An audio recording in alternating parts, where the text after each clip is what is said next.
Hello, my name is Les Wicker, and I am very excited today because I'm beginning a new series of programs that address, well, the most important subjects I can think of to talk about. And the things I want to discuss in this series of programs is what I would want to talk to you about if you and I were sitting in your living room or across the kitchen table. And I wish I could have this same conversation with every person here and around Asheville, not only that, but across the land, across the United States, and across the world. Well, that probably won't happen, but at least I can talk to you right now. And I've entitled these thoughts that I would like to share with you, 3 things, you can see it up here on the board, 3 things you must understand.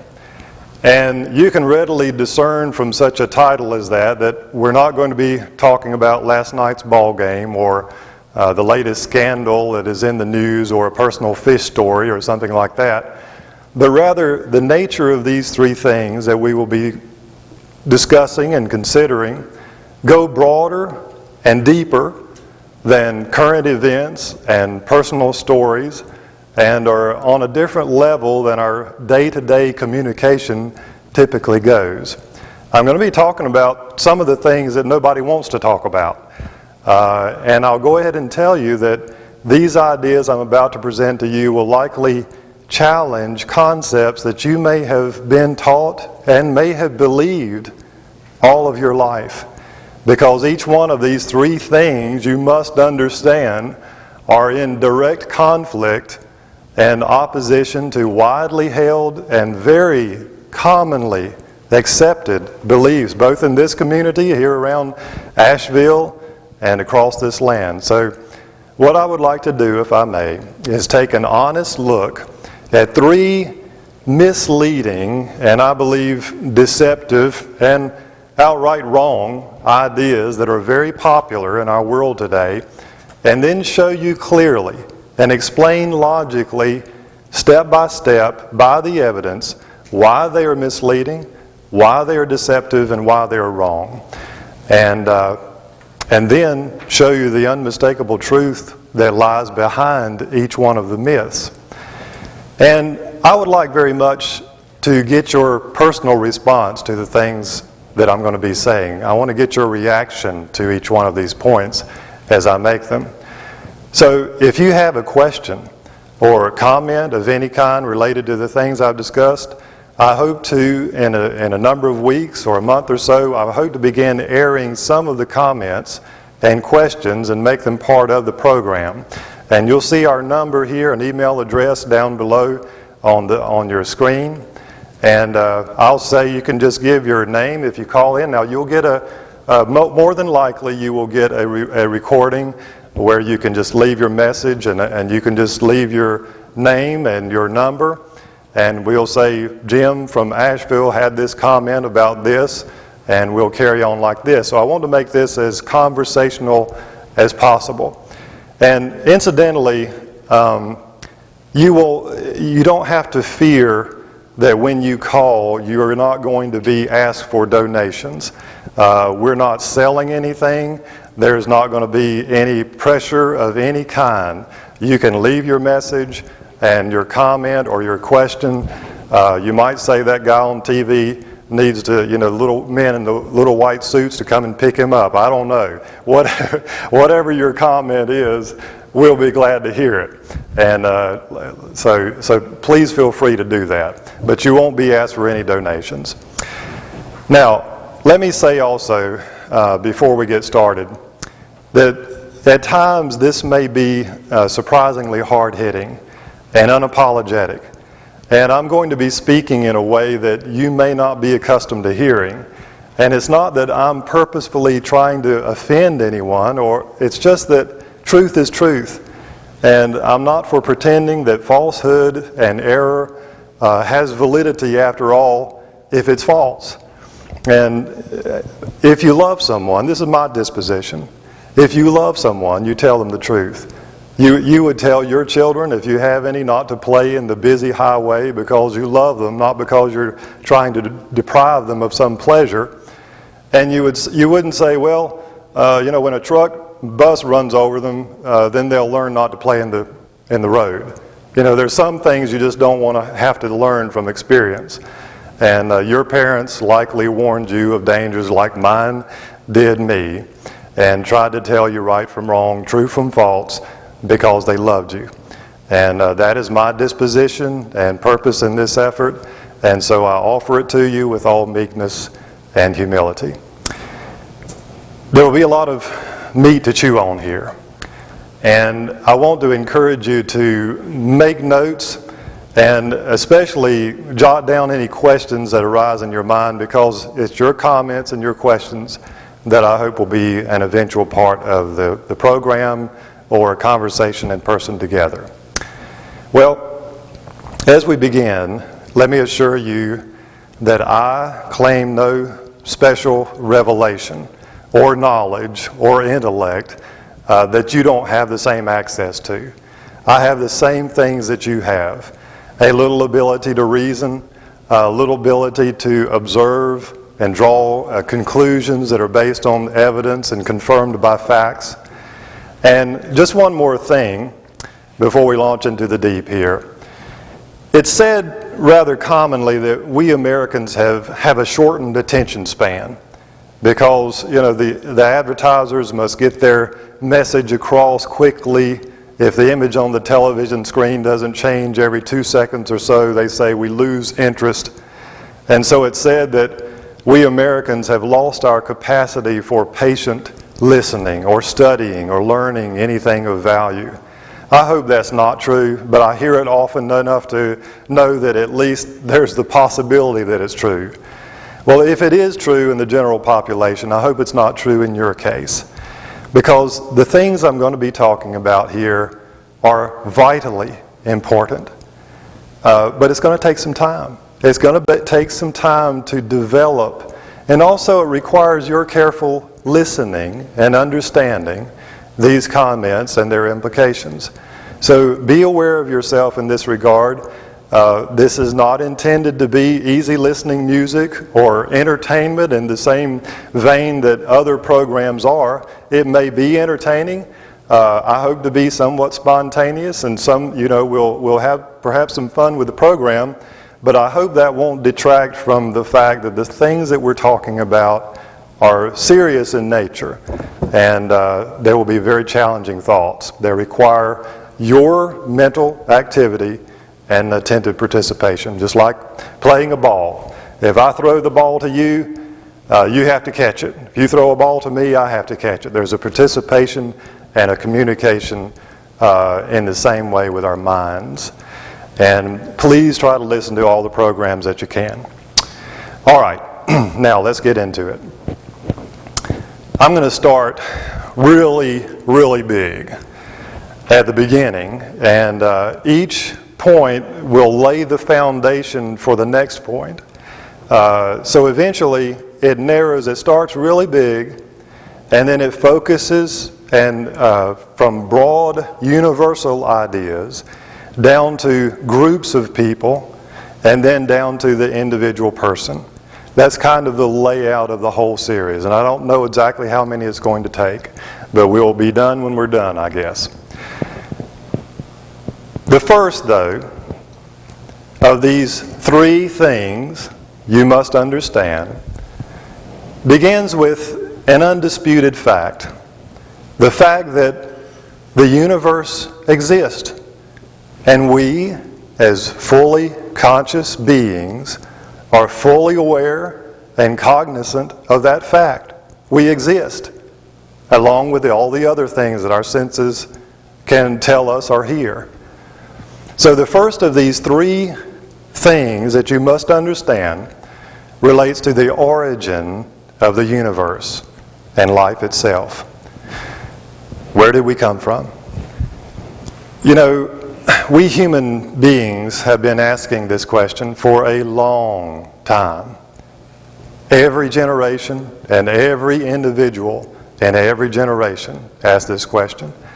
And for the last 150 years or so, at least, we've been asking people who are often referred to as scientists the question, where did we come from? And if we could get all the well-known scientists, biologists, paleontologists, etc., together from across the globe to one place, what would they tell us the answer is to our origin? Well, this is it essentially. We evolved from non-living matter by blind chance. Now, I can be more technical and more detailed in defining terms, but that really is their answer. Darwinian evolution is the theory that millions of years ago, lifeless matter acting upon natural forces gave origin to one or more living organisms which have since evolved into all living and extinct plants and animals, including man.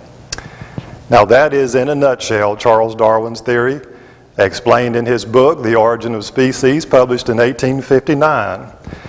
And since that time, it has become the dominant world view, widely accepted and taught as fact in universities, public schools, media references, nature programming, and on and on. Even the Catholic Pope, John Paul II, a number of years ago, consented to the godless theory of evolution to be taught in Catholic schools the world over. Well, there are really only two choices in the question of origins. Either we are the product, we as human beings are the product of blind chance, otherwise known as spontaneous generation, or we were designed and created along with the rest of the universe with intention and with purpose.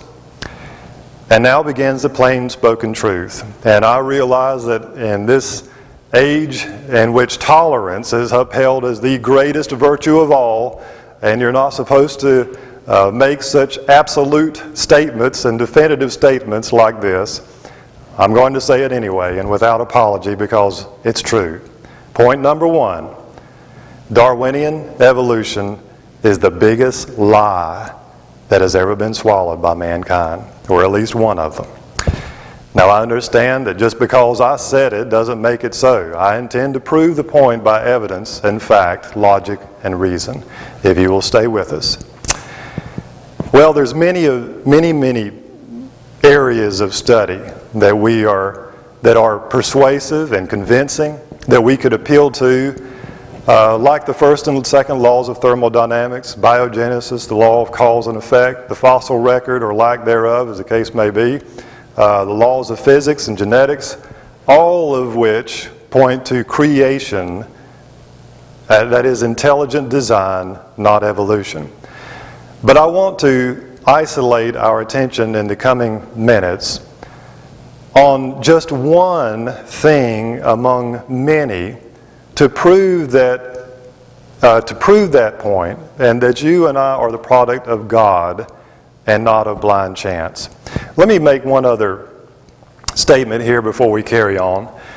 I hope that as you listen to me, that you won't, after hearing the first point, that you won't think that you can just predict the rest, or I know what he's going to say next. I know what the second and the third point is going to be because I've understood his first point.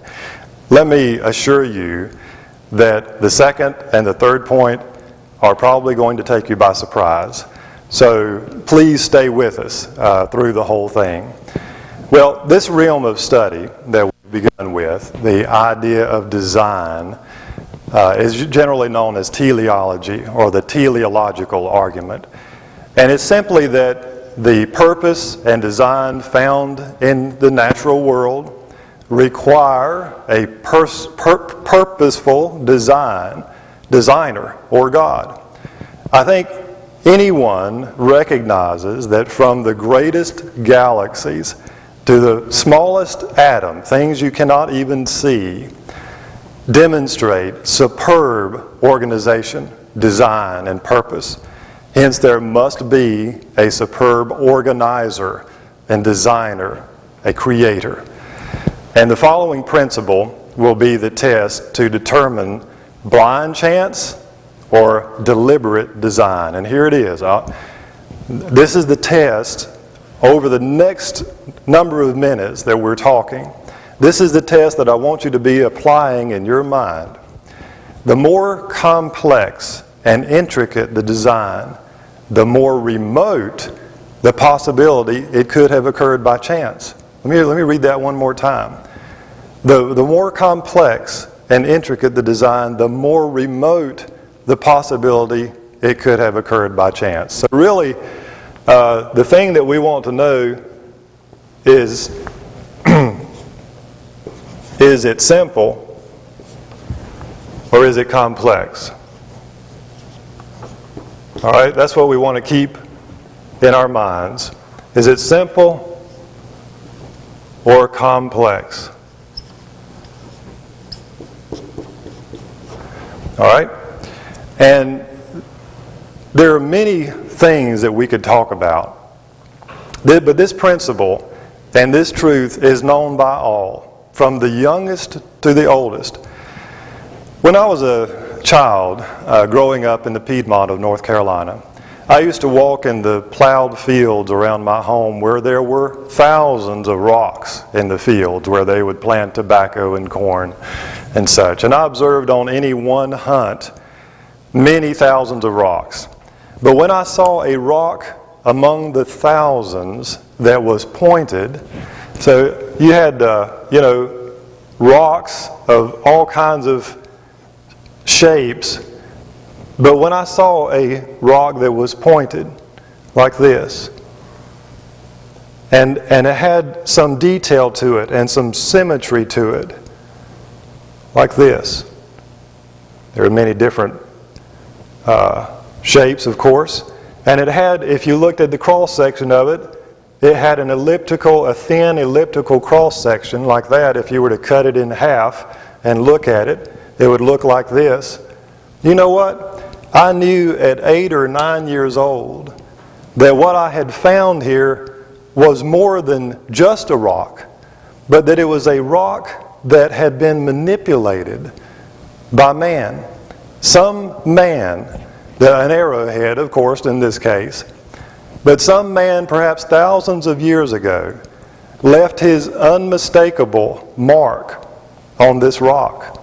And I knew it. And I've got some here to show you. This is a little sewing machine box that I've kept these in over the years. And here's a scraper of some kind, I believe, that I found. Here's an arrowhead. I hope we can see that. You can see that it's about the same shape as this, and that's an arrowhead. Most of the arrowheads that I found actually were only pieces of arrowheads and not the whole arrowhead. Like this one was likely a spear point. Let me put it on my shirt here. You can probably see it better contrast. And most of the ones that I found were broken, probably been broken by the plowing over the years.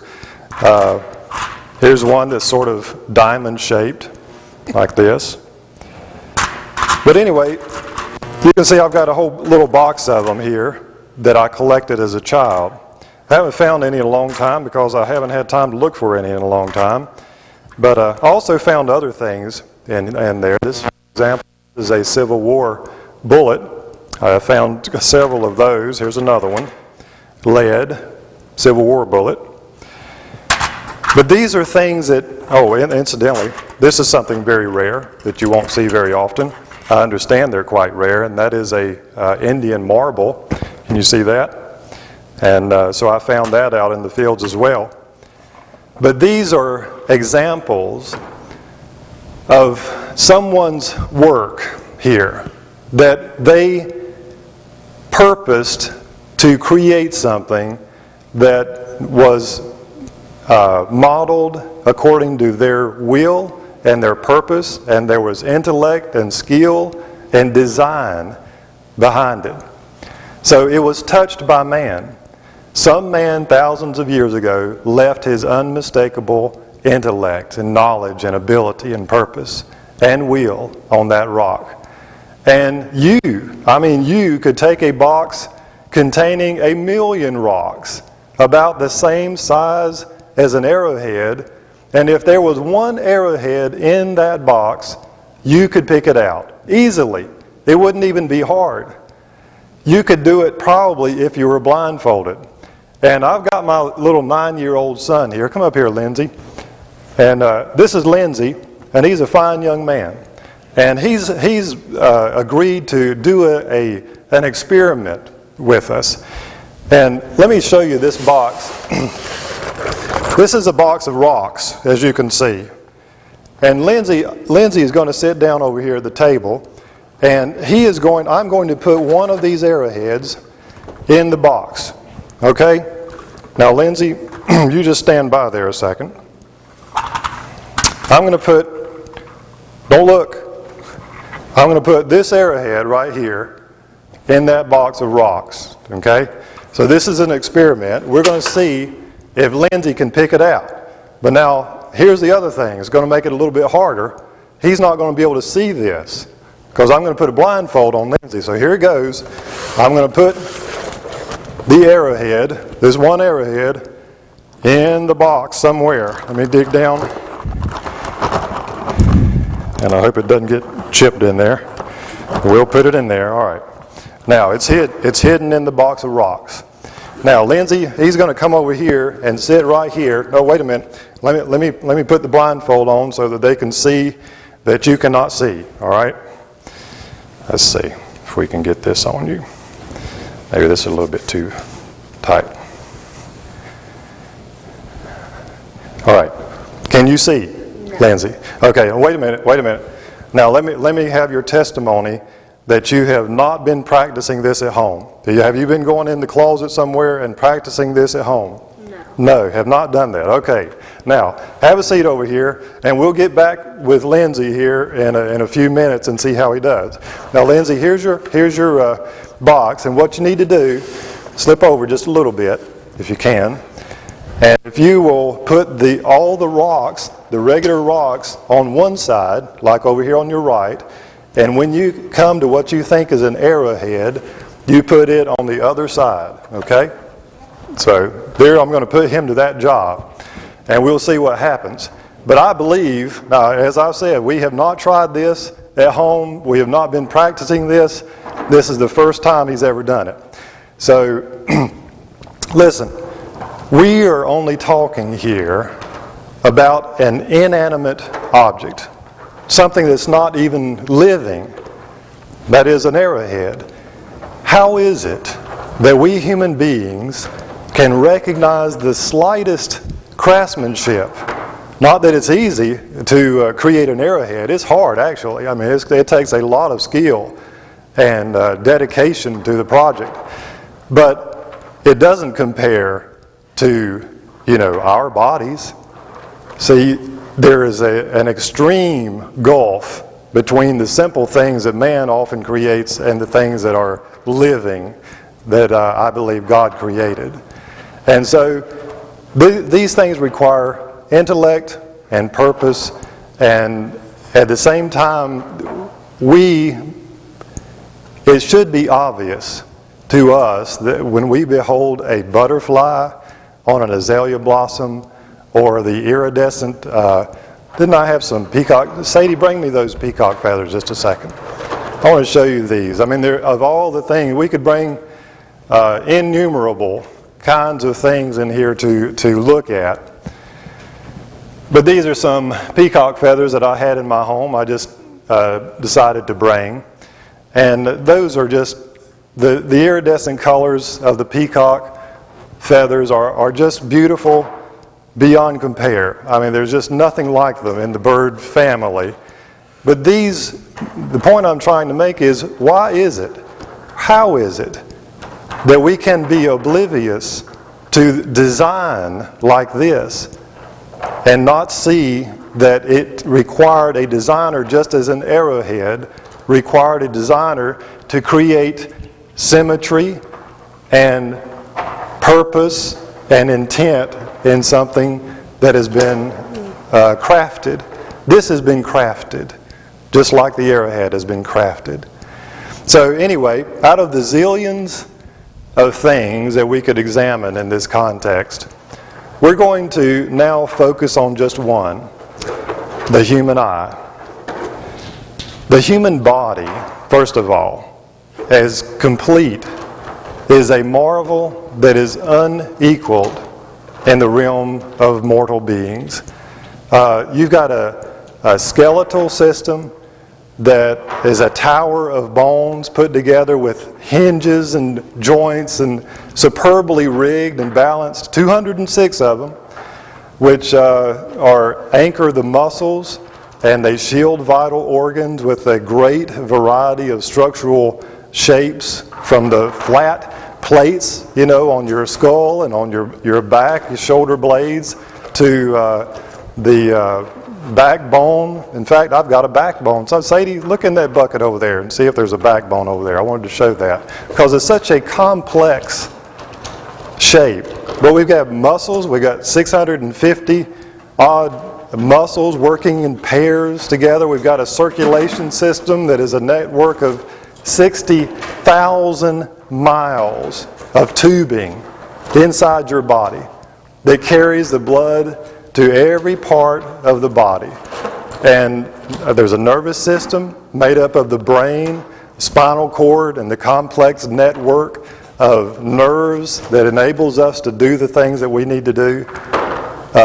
Skin, all of the components and systems of the body are clothed with a flexible, waterproof, and perfectly fitting garment. The skin, look at this. Now, I hope this is not a human backbone, but it's a backbone that I found in the woods at one time. But you can see by this is extremely complex. And you can see that it's symmetrical. See where the spinal cords go through? Extremely complex and extremely well crafted. In fact, modern sculpture cannot rival things like this. Well, all of these things are evidence. They are like God's signature. They are a signature of God. It is like God putting His signature on everything. This meticulous nature of all things that are created is like God's signature.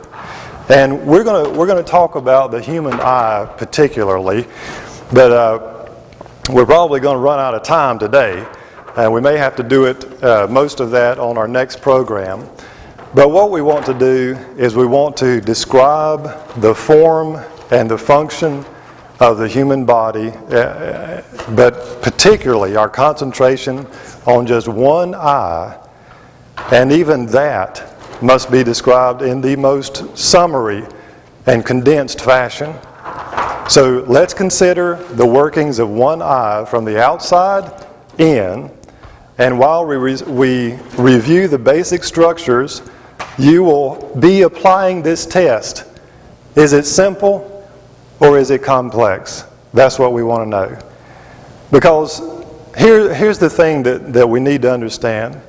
That non-living matter does not look for a way to improve itself. Is there design, intention, with purpose behind it?